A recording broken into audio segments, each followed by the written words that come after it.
Podlogi, podcast informasi planologi. Halo teman-teman semuanya, kita jumpa lagi nih di programnya Himpunan PWK ya, yaitu Podlogi. Barengan saya, Ratina Filistiawati, yang akan membawakan topik yang masih fresh banget nih, fresh from the oven, yaitu mengenai lulusan PWK jadi penilai properti, apakah bisa? Nah, di Podlogi kali ini kita akan berkenalan lebih dalam terkait dengan profesi penilai. Dan tentunya akan menjawab juga nih pertanyaan dari teman-teman mungkin yang masih gundah gulana atau masih bingung nih menentukan karir kedepannya mau bekerja jadi apa ya, mau bekerja di mana ya. Nah, semoga dengan adanya podcast ini bisa memberikan inspirasi bagi teman-teman dan mungkin bagi alumni PWK UNED untuk menentukan karir kedepannya mau bekerja di mana atau bekerja profesi apa gitu ya. Simak terus podcast edisi profesi penilai ini sampai habis ya.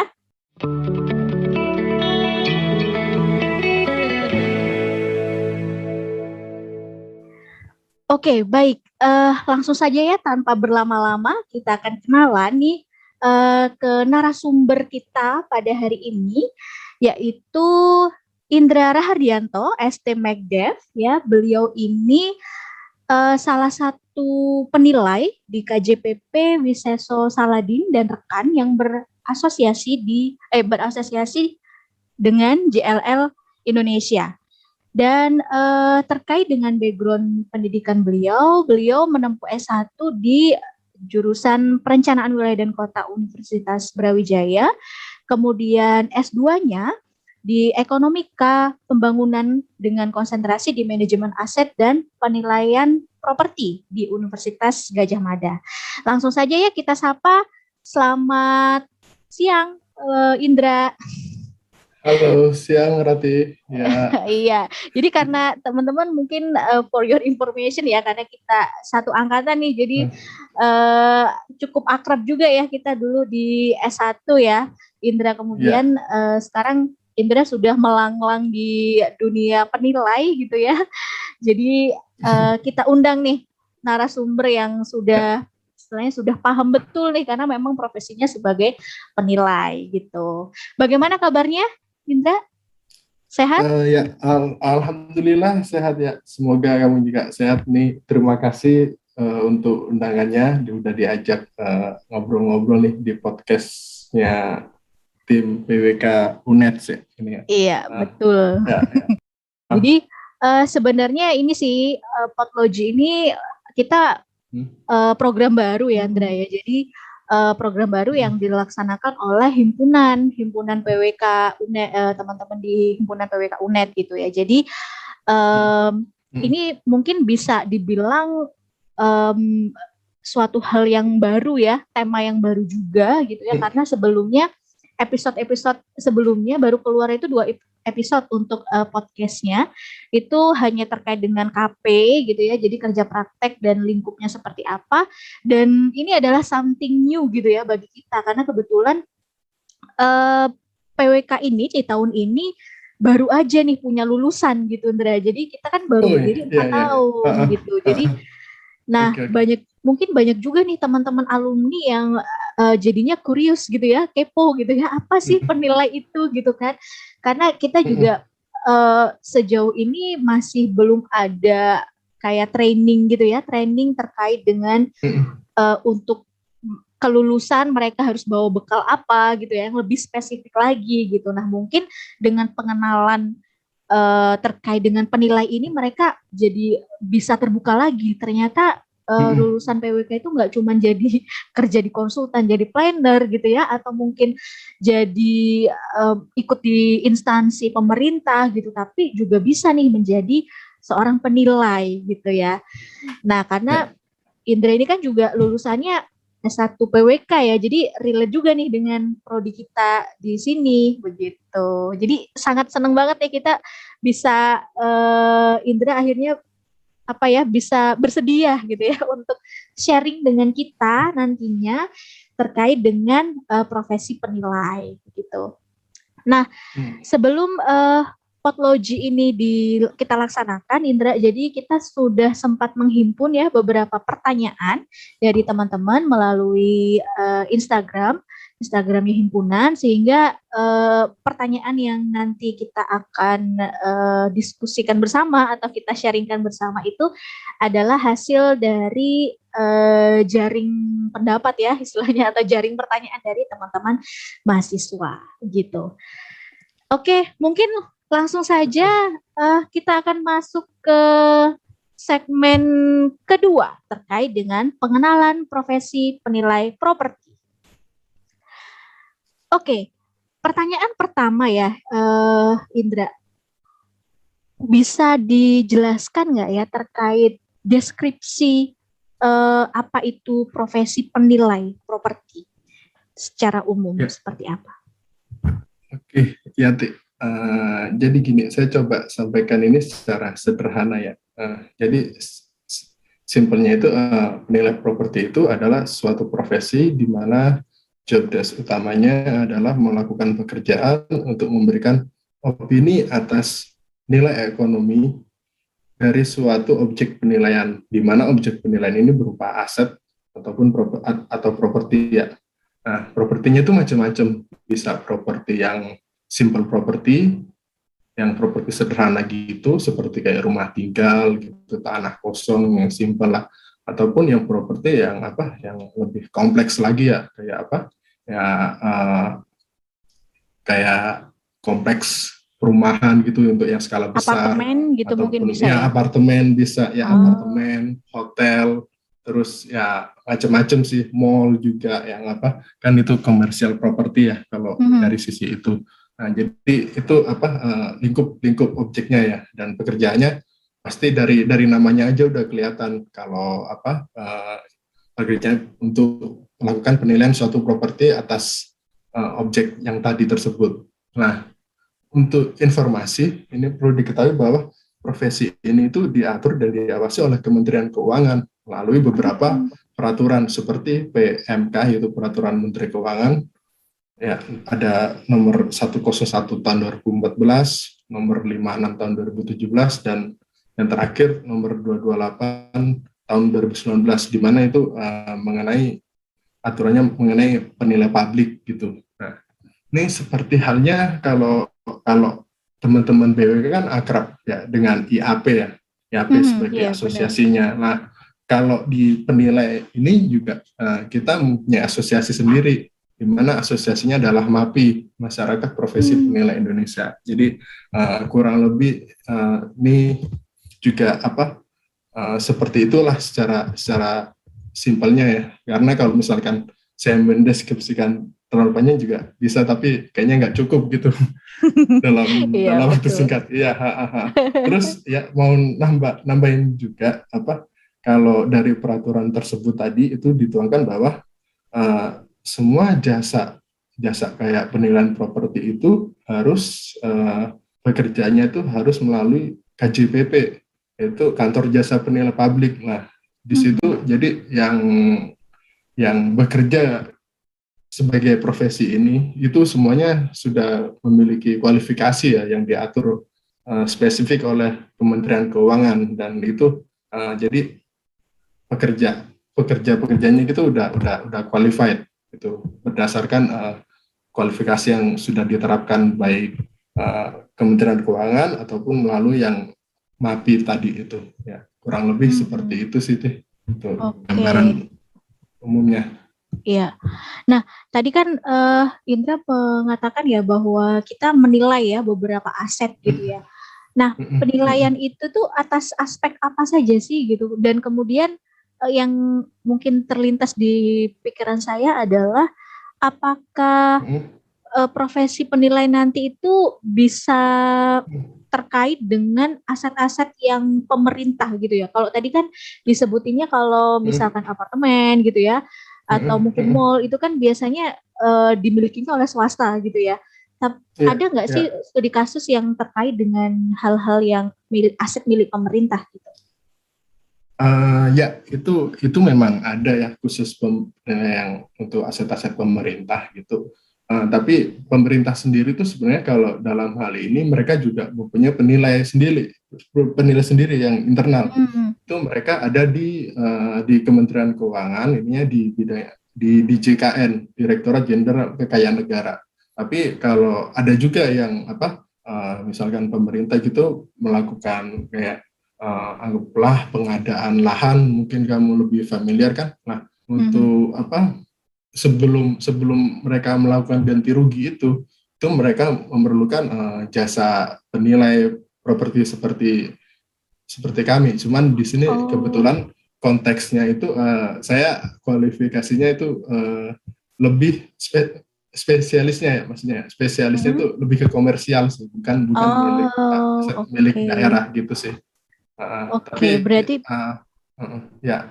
Berarti bekerjanya lebih ke swastanya ya?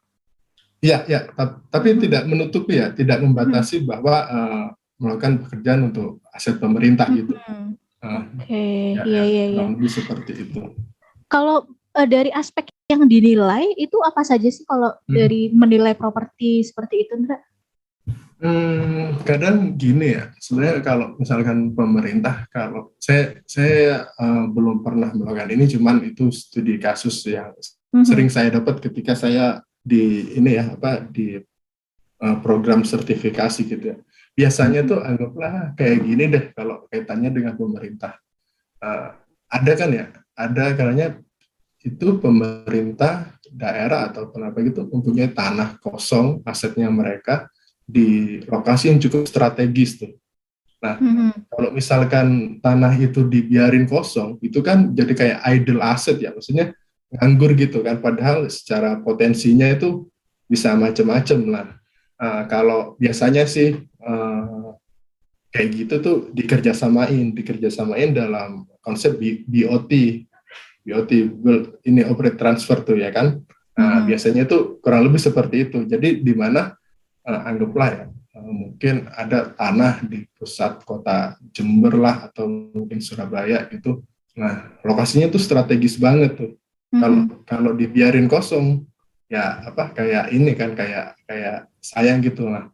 Itu biasanya bisa dibikin kajian highest and best use di mana kira-kira itu kajiannya itu tentang kira-kira ini tanah mau diapain sih, apakah dibangun mall kah, hotel kah, atau apa gitu kan. Nah, itu dibikin kajian seperti itu.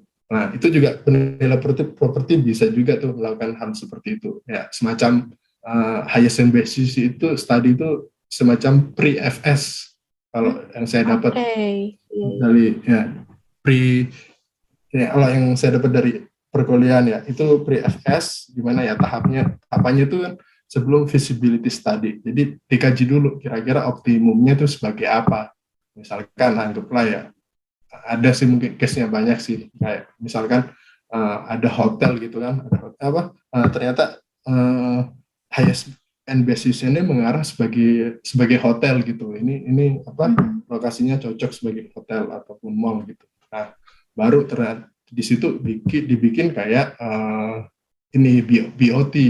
Nah, di mana yang kan pemerintah udah punya modal tanah tuh ya kan, punya modal tanah, terus dikerjasamakan dengan pihak swasta.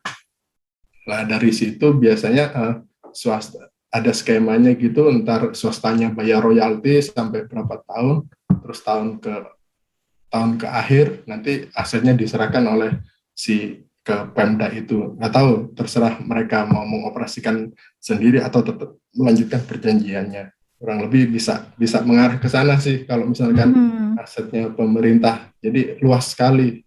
Iya benar. Kayaknya agak sudah tercerahkan sedikit demi sedikit ya, karena jujur aja saya pun juga baru tahu ada profesi penilai itu ya mungkin 2 tahun ke belakang kali ya mungkin Indra. Jadi sekarang kan sudah mulai tahu gitu, ranah bekerjanya ke arah sini kayak gitu ya. Pantesan mungkin kenapa PWK itu dibentukkan di sini, mungkin karena juga sense of keruangannya juga dapat gitu ya kalau lulusan PWK menjadi penilai betul. Gitu ya.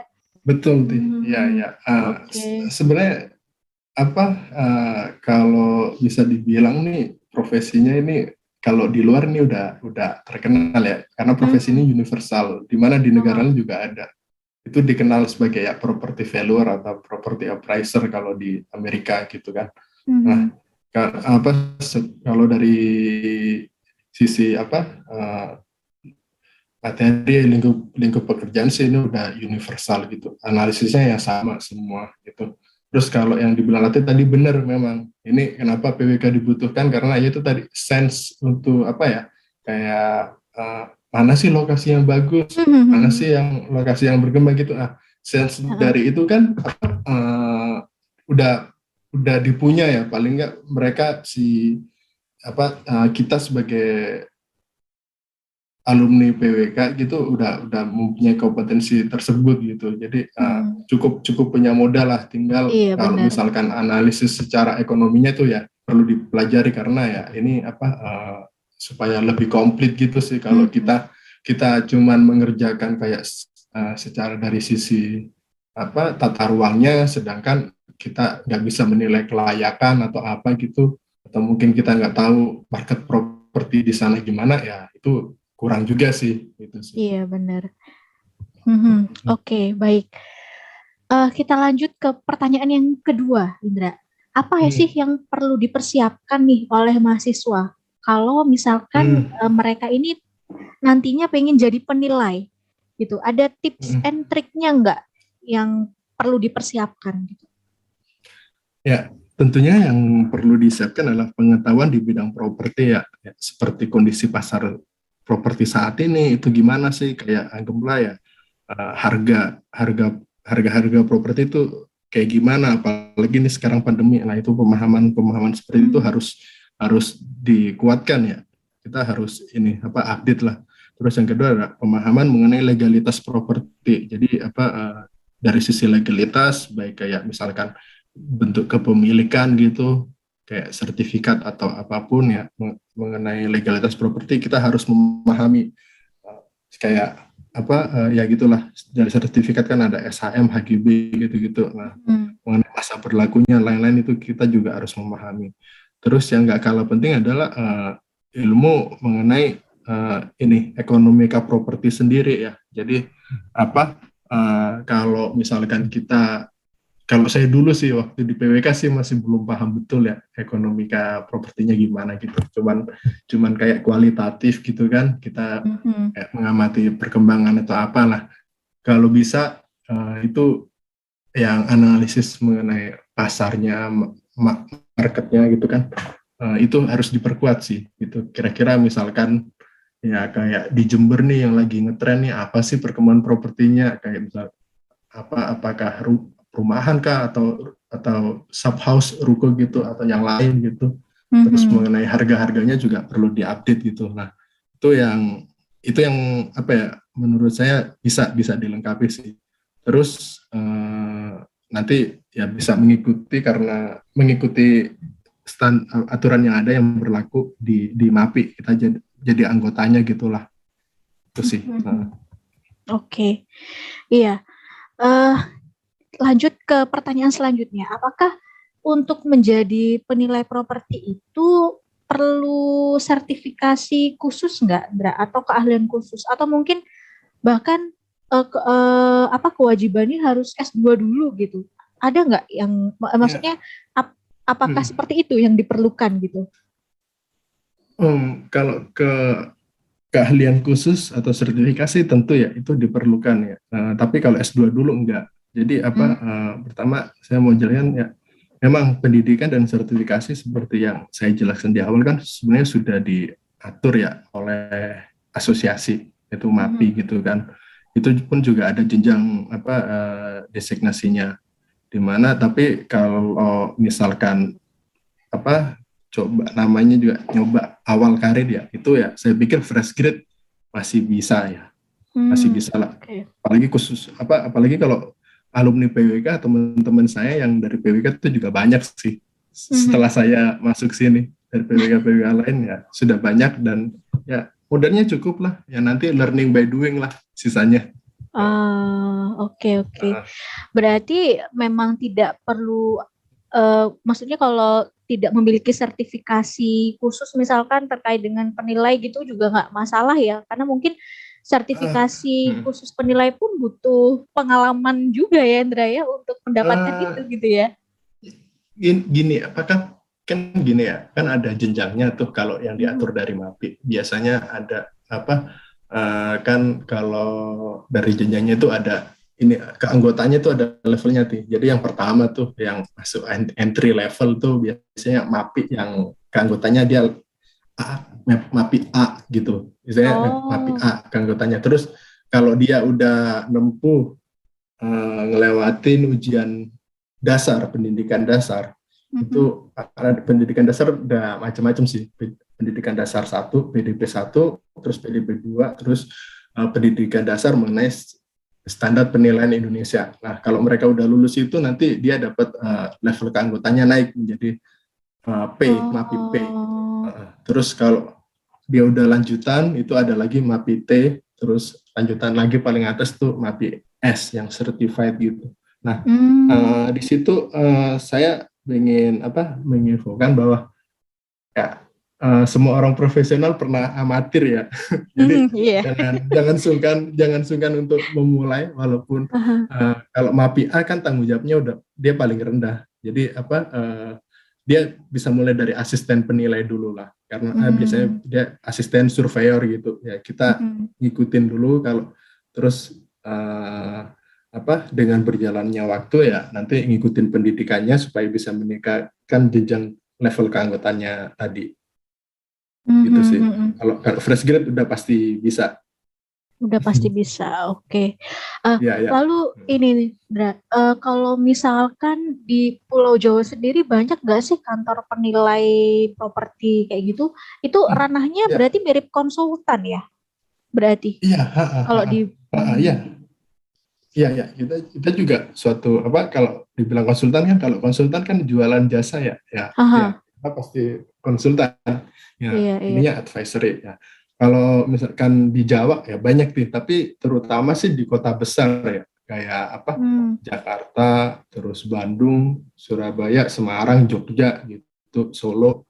Eh, saya nggak tahu kalau misalkan di kota-kota kecil itu nggak tahu karena kebanyakan anggaplah misalkan ya ada kayak proyek penilaian anggaplah di Jember gitu ya itu kadang yang ngambil juga dari Surabaya gitunya Hmm. jadi untuk peluang yang misalkan eh, kita dapat case yang supaya lebih lebih kompleks gitu ya kita baiknya di kota besar sih kalau pengen challenge ya. Iya iya benar. Heeh, Oke, jadi heeh. sudah ada pangsa pasarnya sendiri ya istilahnya gitu ya. Kalau Iya iya heeh. konsultan Ya. yang di Surabaya lingkupnya ya mungkin bisa Jawa Timur, Bali mungkin ya. Iya Apa bisa lingkup bisa. pekerjaannya gitu. Oh, oke oke Ya, oke. saya dulu juga mulai karirnya di Surabaya sih awalnya, Hmm, sebelum ke Jakarta. Ya, dulu lulus S2 di KJPP Surabaya dulu ya, berarti. ya di Surabaya dulu. Baru Ya, terus ya, ya. pindah ke Jakarta Terus gitu ya. pindah ya Jakarta ya Hmm, 1 tahun setelahnya. oke Ya, oke. ya. Nah, kalau sertifikasi Andra, terkait sertifikasi Hmm. itu eh, antar jenjang itu jaraknya berapa?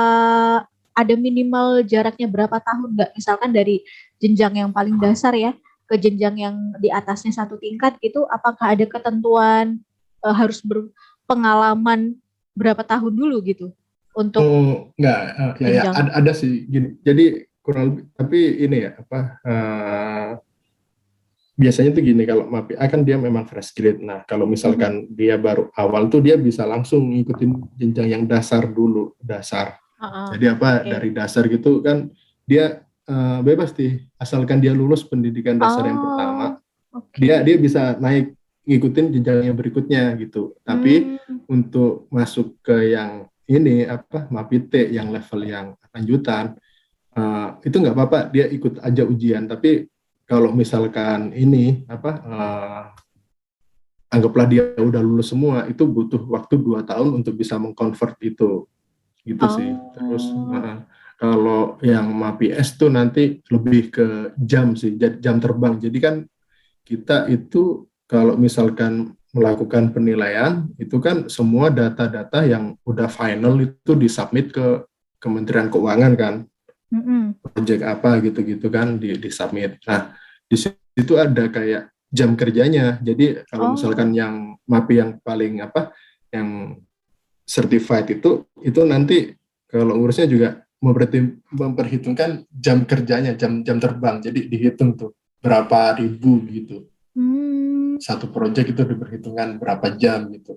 Tergantung sih. Ya kalau misalkan jenjang itu ada, cuman kalau pendidikan dasar gitu ya, saya pikir ya inilah apa nggak masalah. Yang penting lulus ujian aja. Itu yang susah. Oke. Iya benar-benar. Oke. Kalau lama tapi nggak lulus ujian, nggak naik-naik ya lama juga ini. Lama juga. Iya, yang penting lulus ujian dulu. Kalau jam terbang ngikuti. Oke, ya. Oke, mungkin itu akhir dari segmen 2 kita terkait dengan pendahuluan dulu nih, terkait dengan pengenalan profesi penilai properti. Kita masuk ke segmen 3.